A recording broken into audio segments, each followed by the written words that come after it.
El título de la predicación, hermanos, el día de hoy es Si Dios es soberano, ¿por qué orar? Y nos vamos a estar basando en el libro de Primero de Samuel, capítulo 1. Vamos a estar viendo una historia también en la época más o menos parecida en la misma época de la historia de hace 8 días. La historia de hace 8 días fue un poco siniestra, lo sé, pero esta historia estoy seguro que va a estar mejor. Es el nacimiento de Samuel y vamos a estar meditando en ella. Perdón.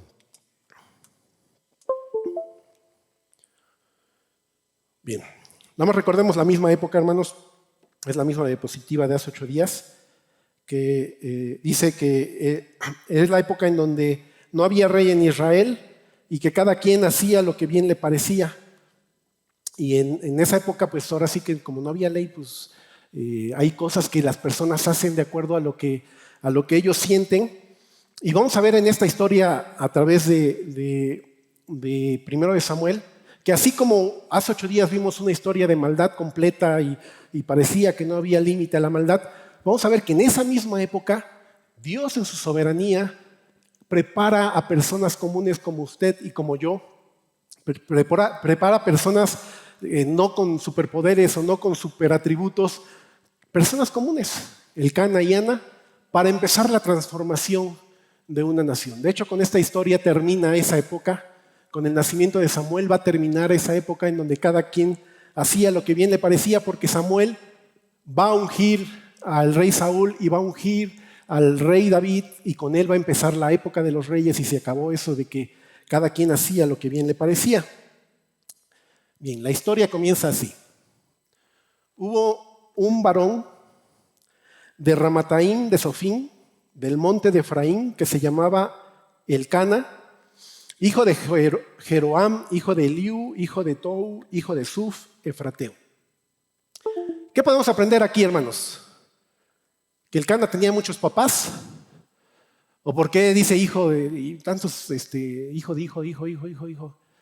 No, hermanos, no dudemos de la reputación de la mamá de Elcana, ¿no? Aquí está haciendo hijo, abuelo, bisabuelo, tatarabuelo, está dando su genealogía. Y nos da la genealogía hasta su tatarabuelo. No sé si aquí algunos de nosotros sepamos todos los nombres de nuestros bisabuelos y tatarabuelos.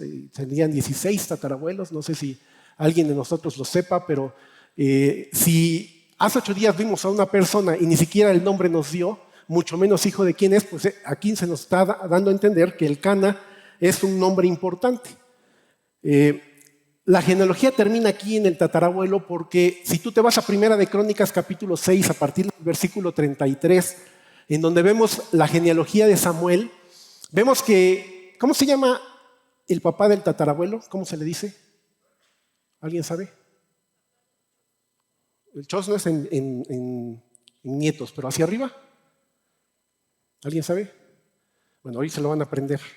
Si no aprenden nada de la Biblia, por lo menos una palabra en español. Trastarabuelo se llama, trastarabuelo. Entonces, el trastarabuelo se llamaba también Elcana. Entonces, yo creo que por ahí para en Suf, que era el tatarabuelo, porque el trastarabuelo también se llama Elcana. O sea, hereda el nombre de ese trastarabuelo. Bueno, si vemos la genealogía de Crónicas, capítulo 6, y vemos que su genealogía llega hasta Leví, de donde son ¿quién? Los pantalones Leví, no, Levi's no, de ahí no vienen. Los sacerdotes. Entonces, eso es importante, hermanos, por el sacerdocio que va a llevar a cabo Samuel. Bueno, también aprendemos que vivía en el monte de Efraín. Hace 8 días también había un levita que vivía en el monte de Efraín, o sea, muy parecido. Yo no sé por qué a los levitas les gustaba vivir en la montaña, pero me imagino que como era época de guerra, pues entonces se iban a vivir a la montaña porque las invasiones eran frecuentes.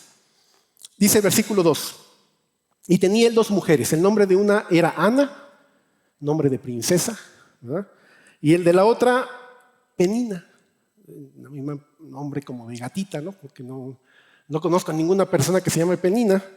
Dice que Penina tenía hijos, mas Ana no los tenía. A ver, hermanos, ustedes que son expertos en análisis bíblico, ¿con quién creen que se casó primero? Con Ana. Ah, muy bien, ustedes saben mucho. Ahora, ¿por qué creen que buscaría otra mujer el Cana? Porque no podía tener hijos. Exactamente. Ustedes saben mucho, hermanos. Son muy bíblicos. Por eso somos una iglesia bíblica. Bien. Hace 8 días comenté, no porque esté escrito, quiere decir que Dios lo acepte, hermanos.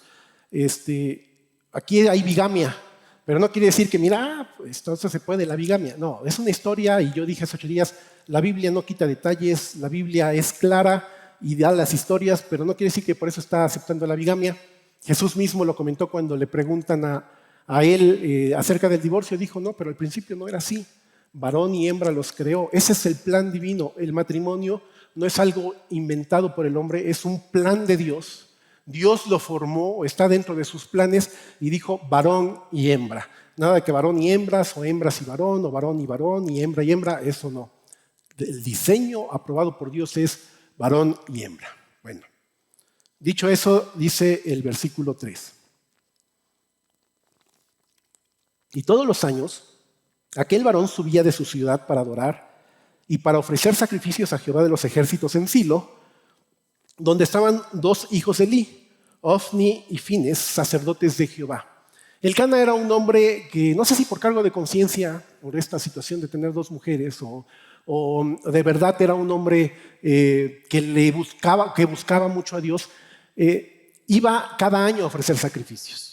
No crean que era un sacrificio cualquiera. Estos sacrificios los conocemos más como los sacrificios de paz. Si tú analizas los sacrificios de paz en Levítico, lo que pasaba era lo siguiente. Llevaban un becerrito o un borreguito o un macho cabrío y lo mataban, lo sacrificaban y lo que se consumía en el altar eran las vísceras, los intestinos y la grasita del animal. Y la carne se repartía entre la familia. La ley para ver la provisión del sacerdote que no trabajaba porque se dedicaba al servicio de Dios, dice que él podía tomar la espaldilla derecha y el pecho. Y la familia se repartía el resto del animal. Así que era una fiesta, hermanos. Esta ida a hacer sacrificios de paz era una fiesta para la familia, porque hagan de cuenta que era una carne asada, ¿no? Comían mucha carne. Y dice aquí que había 2 sacerdotes, y no está de menos por qué los está mencionando. Se llamaban Ofni y Fines estos sacerdotes. Estos sacerdotes, no vamos a llegar hasta ese capítulo, pero si usted lee el capítulo 2 va a ver que dice tan solo el versículo 12 del capítulo 2 que los hijos de Elí eran hombres impíos y no tenían conocimiento de Jehová. Imagínense, los hijos del sacerdote, no estoy hablando del hijo del herrero o del hijo del carpintero, los hijos del sacerdote no conocían a Dios. Y dice que entre tantas cosas que hacía, una de las cosas que ellos frecuentaban era que tenían como un trinche. No sé si de ahí salió el dibujo del diablo, pero tenían un trinche y llegaba la ofrenda y agarraban el pedazo que más les gustaba de carne. La ley decía que les tocaba la espaldilla y el pecho. Pero ellos decían, mira este tomahawk, este ribeye, este está para mí. Y se lo llevaban. Y le decían a la persona, tienes de 2 caminos, por las buenas o por las malas. ¿Cómo me lo quieres dar? Robaban de las ofrendas de Dios. Y no está de más decirlo, hermanos, porque a cualquiera puede desanimar. Puede desanimar el traer ofrendas a Dios si son mal administradas.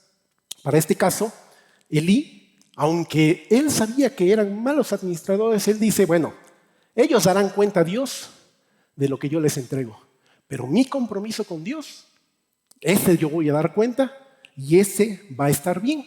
Así que el Cana, en ese sentido, podemos aprenderle, hermanos, que no depende de los hombres de cómo yo, lo que le voy a dar a Dios. Porque a Dios le va a pedir cuentas a cada uno y a mí, de mi tiempo, de mi dinero, de todos los recursos que Él me ha dado, un día me va a pedir cuentas. Y no va a decir, es que Obed no era buen ejemplo y por eso yo... No, a Obed lo voy a juzgar aparte. Tú. ¿Cómo administraste tus tus bienes. Muy bien. Versículo 4 dice,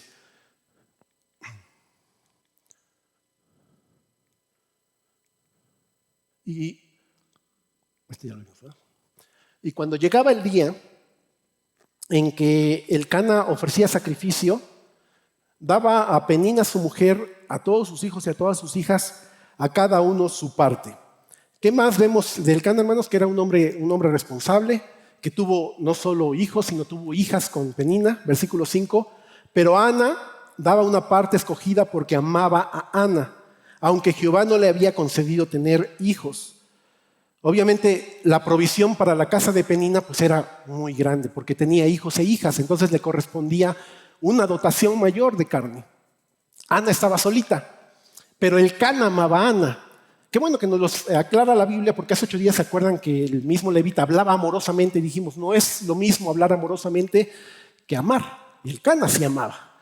Y dice que le daba una parte escogida del animal. Algunas versiones dicen una doble porción. Pero si nos vamos al original, realmente dice en hebreo, le daba 2 narices. Y pues, si lo traducían así, pues íbamos a decir, pues, ¿qué es eso de 2 narices? Pero literalmente estaba pensando en que le daba las 2 cabezas del becerro, porque esa era una parte considerada especial. Y yo concuerdo, porque los tacos de cabeza son muy buenos. O sea, yo digo que desde esa antigüedad, pues les gustaban mucho los tacos de cabeza. O no sé para qué lo utilizaban, pero una parte especial. Y bueno, y a nosotros nos los traduce la Reina Valera, que era una parte escogida. Pero lo importante aquí, hermanos, es que Ana no disfrutaba. O sea, no disfrutaba de esa fiesta. Era una fiesta que le recordaba su infertilidad. Veía a Penina recibir sus porciones, veía que ellos se la pasaban en familia, y ella solita. Y aunque tenía Elcana, pero no era lo mismo. Y este sacrificio de paz, que el objetivo era celebrar que yo tengo paz con Dios, para Ana era una fiesta de tristeza. Y hay una parte aquí que me gustaría resaltar. Dice la última parte de este versículo, aunque Jehová no le había concedido tener hijos. La soberanía de Dios, hermanos. Las cosas que nos suceden, que nos pasan, las cosas que cotidianamente nosotros decimos, ay, no sé por qué sucedió esto, tienen el control de Dios, hermanos. Dios es soberano. Nuestras enfermedades, nuestros problemas, nuestros fracasos, las personas que nos hacen la vida imposible, tienen el control de parte de Dios. En este caso, Dios aclara, no tenía hijos porque yo no lo había permitido. Si no te he concedido hijos es porque no lo he permitido aún, yo soy soberano. Sigue el versículo 6. Y su rival, enojándola y entristeciéndola, porque Jehová no le había concedido tener hijos. Esto de tener 2 esposas, pues nunca va a terminar mal, ¿verdad? Si de por sí con una hay problemas, imagínate con 2.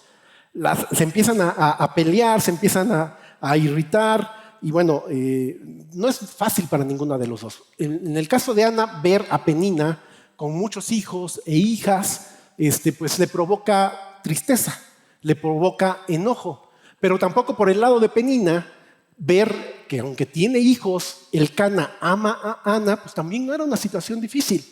También su modo de confrontar el problema de estar irritando y enojando y entristeciéndola, pues no habla muy bien de Penina. Versículo 7 dice, y así hacía cada año, cuando subía a la casa de Jehová, la irritaba así, por lo cual Ana lloraba y no comía. Pregunta, hermanos, ¿cómo te imaginas físicamente a Ana con esta descripción? ¿Cómo te imaginas su rostro? Triste. Cuando estás triste por años, ¿qué le pasa a tu rostro? Si estás llorando, nadie es feliz llorando, ¿no? Si no, pregúntenle a los del Toluca, que ayer los golearon 5-1. No se ven contentos. ¿Cómo se ve tu rostro? No te ves, nadie se ve bien llorando, ¿no? Y de cuerpo, ¿cómo se la imaginan? Delgada, ¿no? Flaca. Algunos dirán, ay, pues qué bueno, ¿no? Pero hermanos, es que estamos viviendo en una situación de belleza que no concuerda con toda la historia. Nosotros, bueno, no nosotros, sino nuestra sociedad, No sé por qué ha determinado que la delgadez en esta época es una forma de belleza. Yo no concuerdo. A mí me gusta que haya carne. Pero bueno, cada quien sus gustos. Pero no porque Ana esté flaquita quiere decir que esté bien, ¿no? Y aquí me sale a mí una pregunta, hermanos. Porque mi pregunta es, Ana no comía porque no tenía hijos, o no tenía hijos porque no comía. Porque a veces, hermanos, los problemas que tenemos son resultado de nuestras propias respuestas a lo que nos está sucediendo. Para tener un hijo, hermanos, ¿cómo debe estar tu cuerpo? Sano, fuerte, saludable. Yo me la imagino con anemia. Imagínate los niveles del ácido fólico y todo lo que necesita un bebé. ¿Y no será que Dios diga, pues es que no estás lista? Imagínate que Samuel me salga con algún retraso o algo, pues no me va a servir. No te voy a dar ese hijo. ¿Qué tal si Dios no nos está dando las cosas por nuestra respuesta a la situación? ¿O será que por que no tenía hijos no comía? O sea, como que se vuelve ahí un círculo de no acabar. Dice, sí.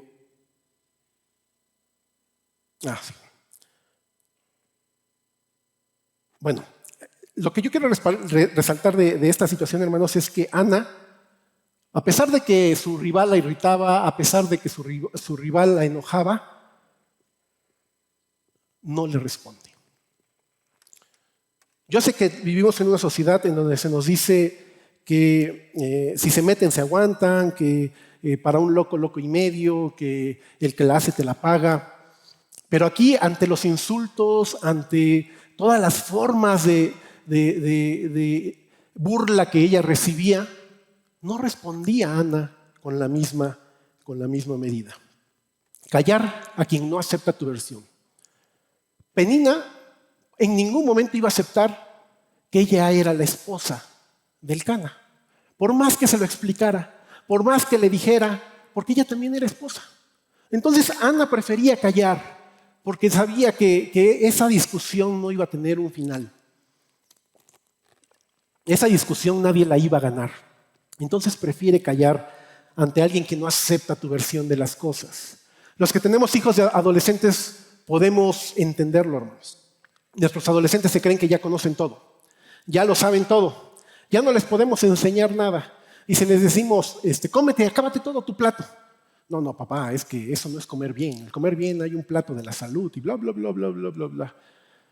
Limpia tu plato, tu cuarto. No, es que sabes que el sinónimo de inteligencia es el desorden en el cuarto. No podemos estar todo el tiempo peleando, hermanos. No podemos, ¿no? Se nos dice, escoge tus batallas, porque si estás peleando con ellos todo el día, lo único que vas a lograr es alejarlos de ti. Eso es lo que está haciendo Ana.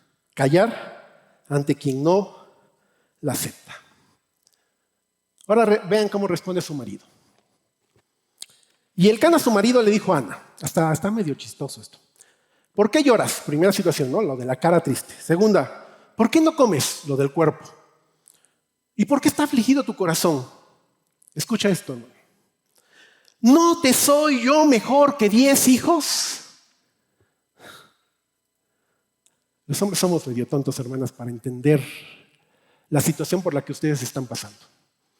Si somos malos para entender directas, imagínate, indirectas, ¿no? Si nosotros preguntamos cómo estás y nos dices bien, nosotros decimos somos la pareja más feliz del mundo. Y no nos damos cuenta de todo lo que ustedes sienten, de todo lo que ustedes ven, de todo lo que ustedes están en su cabeza. Para nosotros las cosas están bien, ¿no? Veanos, no nos vemos preocupados. O sea, a nosotros no nos preocupa nada. O sea, realmente nosotros creemos que tenemos el matrimonio más feliz del mundo. Y la verdad es que no nos damos cuenta que somos partes de ese enojo, hermanos, de las tristezas que a veces traen. Nosotros tenemos buenas intenciones, la verdad es que sí tenemos buenas intenciones de hacerlas felices, pero la verdad es que no sabemos cómo. A veces lo logramos y las vemos felices, pero no sabemos qué hicimos. Y mejor no preguntamos, porque si preguntamos qué hicimos se van a enojar. Y lo mismo cuando ustedes están enojadas, no sabemos qué hicimos. Y les decimos, es que no hice nada. Y ustedes nos dicen, pues por eso, porque no hiciste nada. Y nos tienen en una confusión completa. Así que repasemos la historia, hermanos. Recordémosle a Elcana por qué está triste Ana. Se habían casado por amor esta pareja. Andaban felices, sin hijos, agarrados de la mano, el arco iris, el pasto, cenaban juntos, desayunaban juntos, andaban a todos lados juntos. Pero para este hombre empezó una obsesión de obtener hijos. Y no podía tenerlos con Ana. Y se fija en otra mujer. Y se casa con esa mujer. Imagínate lo que sintió Ana. Imagínate lo que sintió en su corazón. Ya no estaba todo el tiempo con Elcana. Y empiezan a tener... A ver, ustedes que ya vi que son muy expertos en la Biblia, ¿cuántos hijos creen que tuvo con Penina? 10. Yo también creo que 10. Porque Ana quería uno, ¿no? ¿Y por qué dijo Elcana, ¿no te soy mejor yo que 10 hijos? Yo me imagino que Penina tenía hijos e hijas, vimos el versículo anterior. Es muy posible que tenía 10 hijos con Elcana. Y entonces imagínate un hijo, 2 hijos, y Ana triste, y Ana preocupada, y llega este hombre con la conciencia tranquila a decirle, ¿no te soy mejor yo que 10 hijos? Fácilmente Ana podría decirle, perdón. ¿No te soy yo mejor que los hijos que te fuiste a buscar a otro lado? Fácilmente se la puede voltear. O sea, ya cuando uno la riega, hermano, ya mejor hay que quedarse callado, porque si uno sigue hablando, nada más hay que escoger el arma con el cual hay que morir, porque esa batalla ya la tiene perdida. Como dice el TikTok, este hombre ya está muerto. Nomás no le han avisado. Así se aprendían los versículos, hermanos, pero bueno. Así que espero que mejor Elcana no hable más. Así que vamos a ver qué sucedió con Ana. Y se levantó Ana después de que hubo comido y bebido en Silo. No dijo nada. Mira, hermano, yo creo que esta es la única vez en toda la historia de la humanidad que una mujer se ha quedado callada ante tal reproche del marido. Yo creo que por eso se quedó registrada en la Biblia. Porque no creo que vuelva a suceder nuevamente que una mujer ante tal situación del marido se quede callada. Bueno, dice, en lugar de rematarlo, se queda callada. Dice que lo que podemos aprender aquí de Ana es callar ante quien no te entiende.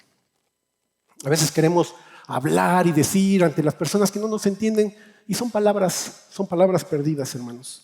Sigue la lectura, versículo 9, la última parte. Y mientras el sacerdote Elí estaba sentado en una silla junto a un pilar del templo de Jehová. Me llama la atención que hubiera una silla en el mobiliario del templo. Usted le hace todo el Pentateuco y nunca va a ordenar que Dios le dijo al pueblo y metan una silla para el sacerdote.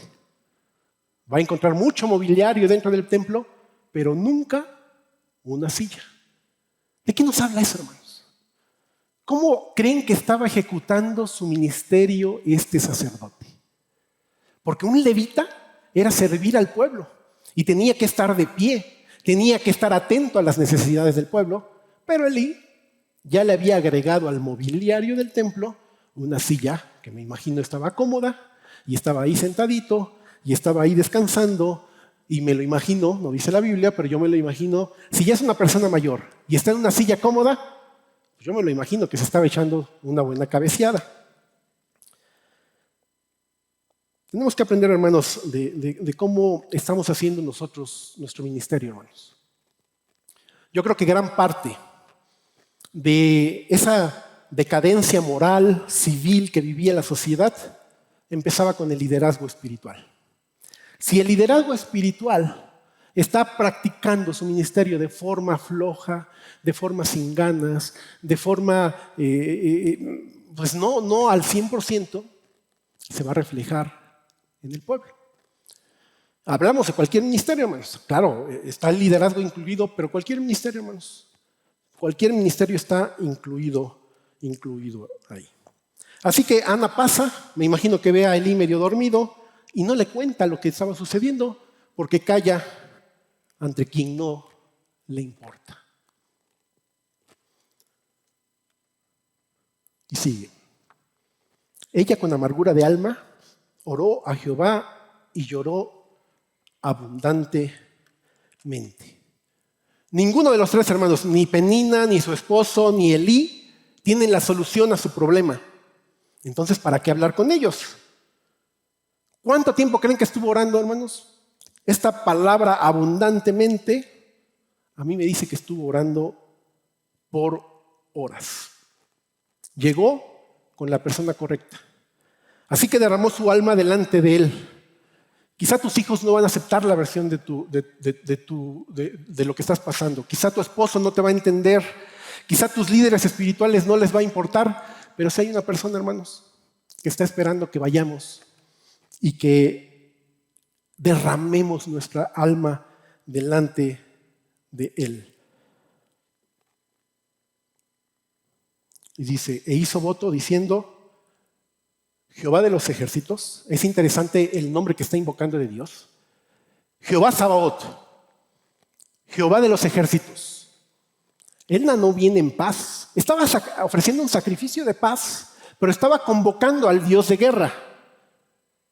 Porque tiene mucho que decirle, tiene mucho que explicarle, tiene mucho que reclamar, tiene muchas cosas que en su corazón han estado atoradas por años. No le está diciendo Jehová Rafa, por ejemplo, que es Jehová sanador. Le está diciendo Jehová Sabaoth, Dios de guerra. Si te dignares a mirar la aflicción de tu alma, dice, si te dignares a mirar la aflicción de tu sierva, si el Señor se digna, como a veces nos hablan, y te acordares de mí, y no te olvidares de tu sierva, sino que dieres a tu sierva un hijo varón, una oración muy específica. Quiere un hijo y lo quiero varón.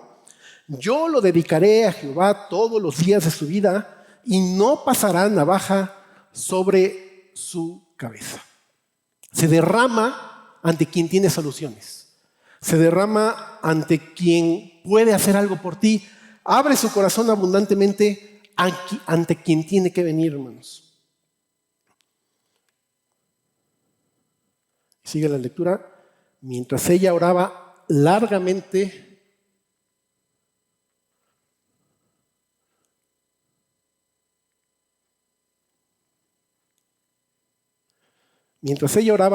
delante de Jehová, Elí estaba observando la boca de ella, pero Ana hablaba en su corazón y solamente se movían sus labios.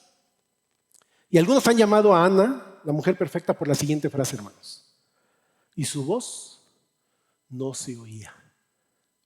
Imagínate, quejándose, pero su voz no se oía. Ahora mire la sensibilidad espiritual de Elí. Y Elí la tuvo por ebria. Entonces dijo Elí, ¿hasta cuándo estarás ebria? Digiere tu vino. Para que vean el nivel espiritual de Elí, hermanos. No distinguía entre una persona ebria y una persona que estaba orando. ¿No? Imagínate, llegué a un bar y es que pensé que era una reunión de oración. Eran puros ebrios. No distinguía esa clase, o sea, se confundía de esa forma el líder espiritual. Y Ana le respondió diciendo,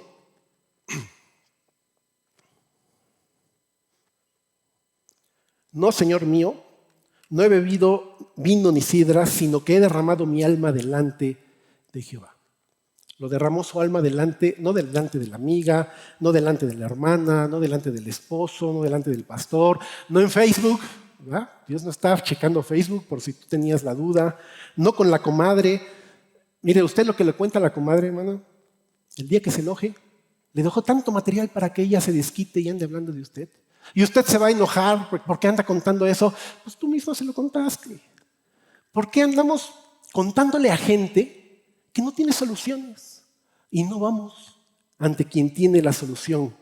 Dice versículo 16, no tengas a tu sierva por una mujer impía, porque por la magnitud de mis congojas y de mi aflicción he hablado hasta ahora.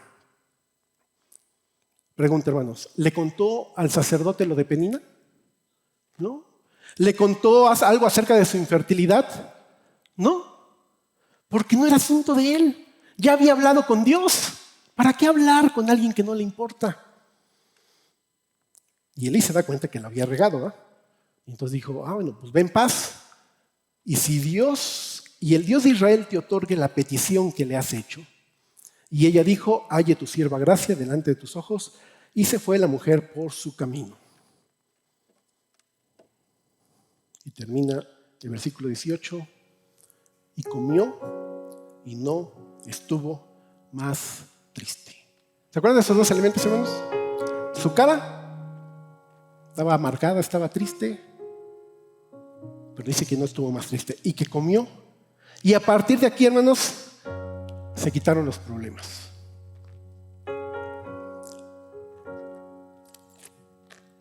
La pregunta es, hermanos, ¿ya estaba embarazada? No, como que sí, pues estaba en el templo, ¿cómo va a estar embarazada? Sin siquiera ha visto el Cana. No, no estaba embarazada, hermanos. No estaba embarazada, no es María. Necesita el Cana para embarazarse. No está embarazada. ¿Adoptó a alguien? No. ¿Se murió Penina? No. ¿El Cana dejó a Penina? Entonces, ¿por qué está contenta? ¿Qué había resuelto?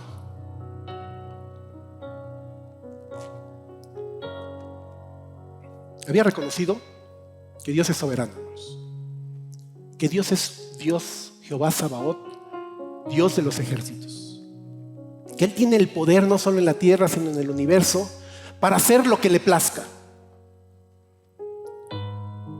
Y si Él quiere que yo quede embarazada, no es nada complicado para Él. La oración nos hace ver a Dios en la forma real que Él es. Y nos quita todos nuestros problemas y los hace chiquitos. Había reconocido que Dios es soberano, que Él tiene el control. ¿Y sabes qué había hecho, hermanos? Había aceptado el destino que Dios tenía para ella. Había dejado de luchar.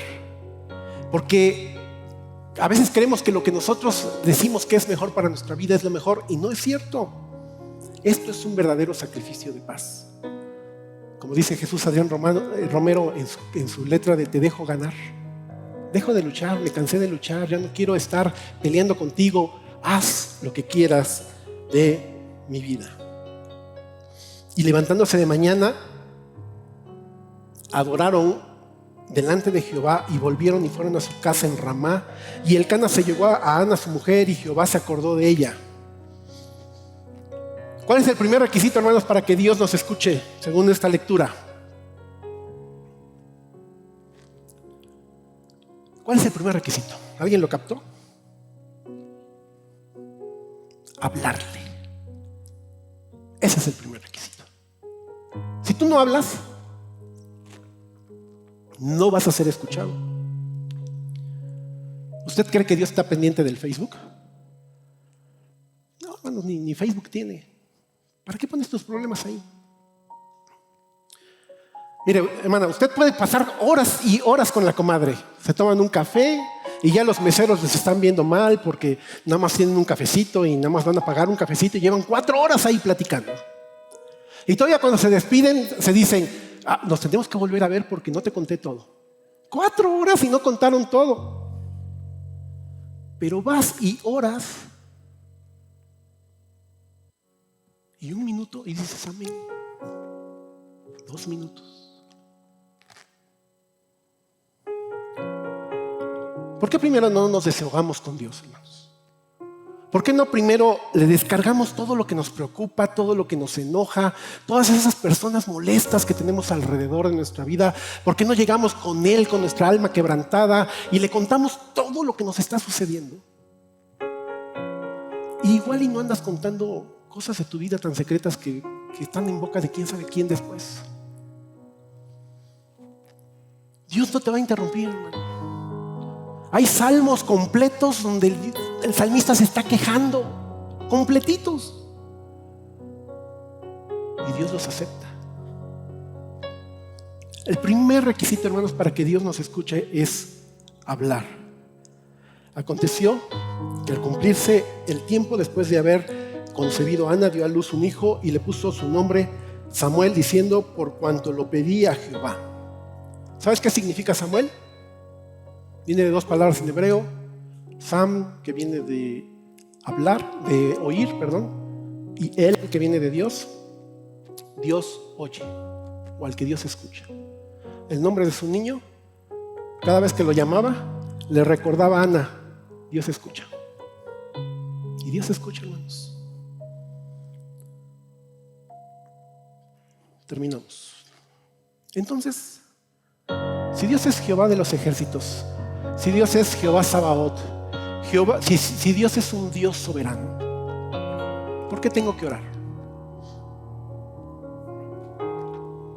Imagina, hermano, a Ana antes de casarse. Vamos a imaginar una versión que no sucedió. Pero imagínate que se le apareciera un ángel, está soltera, y le dijera: mira, Ana, te voy a contar todo lo que va a pasar en tu vida. Te vas a casar con un hombre poderoso, de dinero, y van a ser muy felices, te va a amar mucho. Él va a pensar que es todo para ti, que teniéndolo a él, tú vas a ser feliz. Y van a ser muy felices al principio, pero él va a tener una obsesión de tener un hijo. Y con el paso del tiempo va a buscar a otra mujer. Y eso te va a hacer la vida imposible. Y fíjate que van a tener 10 hijos. O sea, te estoy hablando de un periodo a lo mejor de entre 13, 15 años, que le vas a pasar muy, muy mal. Muy mal. Se van a estar burlando de ti, te vas a sentir sola, no vas a tener ganas de ir al templo, vas a estar no con el ánimo al 100. Pero después de un tiempo, Dios se va a acordar de ti y vas a tener a un hijo. Y ese hijo, tú vas a prometérselo a Dios y lo vas a llevar al templo, porque se lo prometiste a Dios. O sea que solo lo vas a tener 5 o 6 años contigo. Y después de ese tiempo, solo lo vas a ver una vez al año. Dios después te va a dar más hijos e hijas, pero ese hijo va a comenzar la transformación de este pueblo, en donde cada quien hace lo que bien le parece. ¿Cuántos de ustedes dirían: sí, acepto? Yo creo que la mayoría diríamos al ángel: déjame vivir feliz soltero, no nos metamos en complicaciones, feliz con mi soltería, mejor. ¿Sabes cuál es un problema que tenemos nosotros los hijos de Dios, hermanos? Es que creemos que Dios nos tiene que pedir opinión para las cosas que va a hacer en nuestra vida. Pero déjame decirte algo, hermanos, y creo que es lo más importante del mensaje. Muchas veces no nos va a avisar lo que va a hacer Dios en nuestra vida. De repente van a suceder cosas. Suceden cosas buenas y cosas malas. Lo que pasa es que por las buenas nunca preguntamos: Señor, ¿por qué me saqué la lotería? No, gracias, ¿no? Preguntamos por las malas. Y es ahí en donde nosotros tenemos que ir a derramar el corazón. ¿Por qué tenemos que ir, hermanos? Primero, ¿qué aprendemos de Ana? Tenemos que ir a orar, hermanos, porque Dios nos escucha.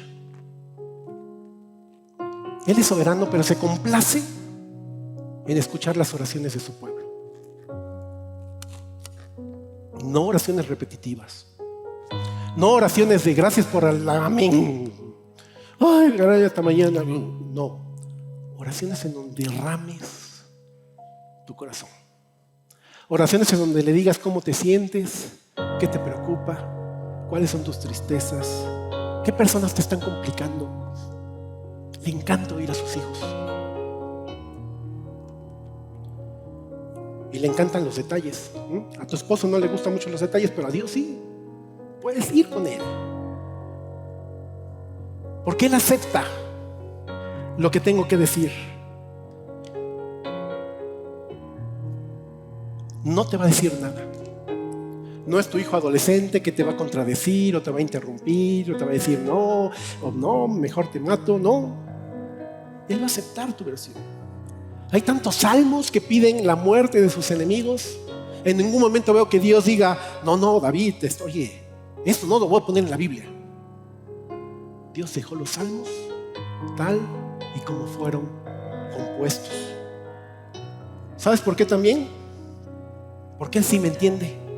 No como tu esposo. Dios sí te entiende.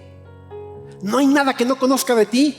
Sabe toda tu historia, sabe por lo que has pasado, por todos tus rencores, por todas tus congojas, por todas tus aflicciones, todos tus enemigos que tienes, la gente que te hace la vida imposible, tus luchas, lo que te enoja, lo que te entristece. Nadie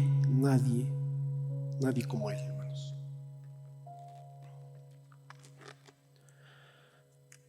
¿Y sabes por qué también, hermanos? Porque le importamos. Él está más interesado en bendecirnos, dice su palabra, que lo que tú le estás pidiendo. Él quiere bendecirnos. Dice Mateo 7:11, si ustedes son malos, ¿qué son malos? ¿Saben dar buenas cosas a sus hijos? Con mayor razón Dios, su Padre que está en el cielo, dará buenas cosas a quienes se lo pidan.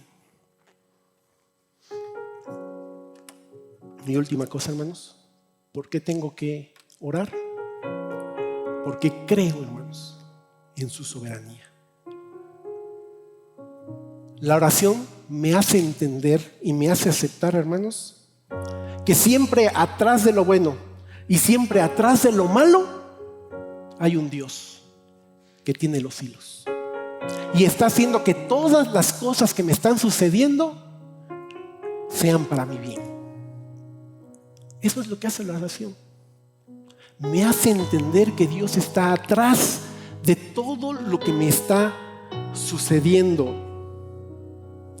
Si Ana no hubiera pasado por este proceso, hermanos, jamás hubiera hecho un voto al Señor de llevar a Samuel al templo. Y no existiría primer libro de Samuel. Segundo, sí, porque no lo escribió Samuel. Pero no existiría Saúl, no existiría el rey David, no existiría toda esa época gloriosa del pueblo de Israel si Ana no hubiera pasado por toda esta situación. Al final, hermano, date cuenta que nuestros procesos no nos han hecho la vida más fácil, pero sí nos han hecho más fuertes. Hoy puedes decir, hermano, que eres más fuerte que hace un mes por lo que te ha pasado, por lo que te ha sucedido, que hace un año, que hace 2 años. Porque el objetivo de Dios, como lo hemos dicho siempre, no es nuestra felicidad, sino es hacernos a su imagen. Y hoy podemos decir, hermanos, que si estamos en pie es por su pura gracia y porque seguimos confiando en su soberanía. Y es así, hermanos, en donde esta iglesia va a seguir, confiando que Él tiene los hilos, confiando que Él tiene el control y que Él es Jehová, Dios de los ejércitos. Terminamos, hermanos.